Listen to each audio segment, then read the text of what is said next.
Hello everyone, I am Dr. Nilanjana Bhattacharya Nath from Swami Vivekananda Institute of Modern Science.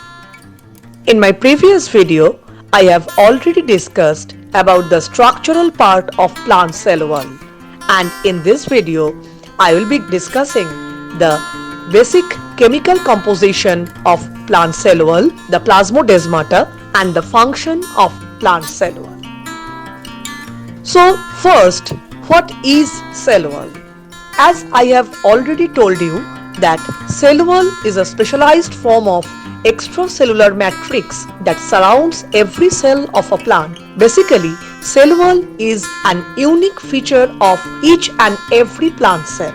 The cell wall is responsible for many of the characteristics that distinguish plant cells from animal cells.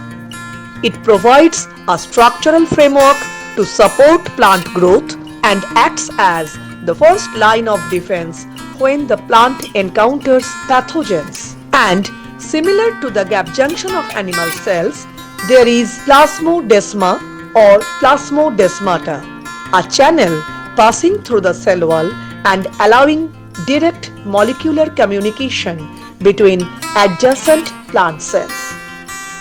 So in next slide, I shall discuss about plasmodesmata. Plasmodesmata is a tube linking one cell to another. Surrounding the open space of the tube is a membrane, and running in the center is the desmotubule, which consists of tightly packed endoplasmic reticulum. The endoplasmic reticulum is continuous between the two cells.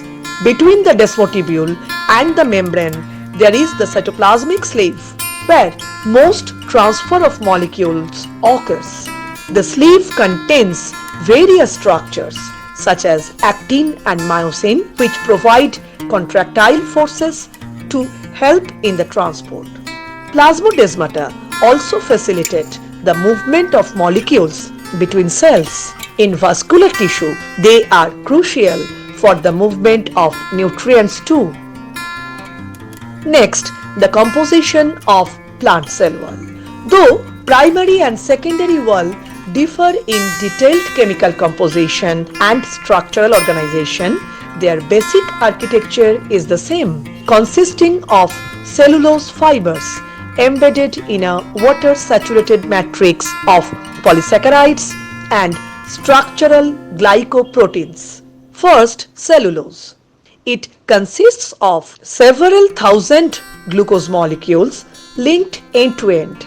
It composes 20 to 30% of the dry weight of primary wall and accounts 40 to 90% of the dry weight of secondary wall. The two major classes of cell wall matrix polysaccharides are the hemicelluloses and the pectins. First, hemicellulose.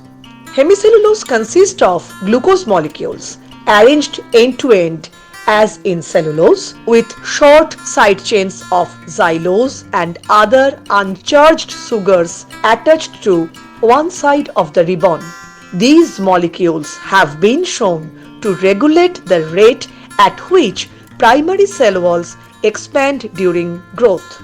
Next, pectin. They are a group of polysaccharides which are rich in galacturonic acid, rhamnose, arabinose, and galactose.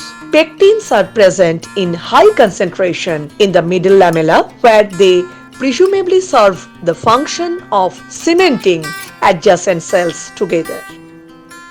Next, xylan. Xylan typically makes up roughly 5% of primary cell wall and 20% of secondary wall in dicots. This hemicellulosic polysaccharide is linked with xylose and arabinose. Lignin is a phenolic polymer, and it is the cell wall component of sclerenchyma, which includes fibers and sclerides. Wood contains about 30% lignin.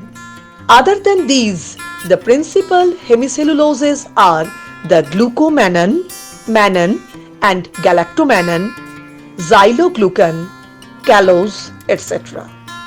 Although plant cell walls contain only small amounts of protein and they serve a number of important functions. The most prominent group are the hydroxyproline-rich glycoproteins, of which extensin is a prominent example.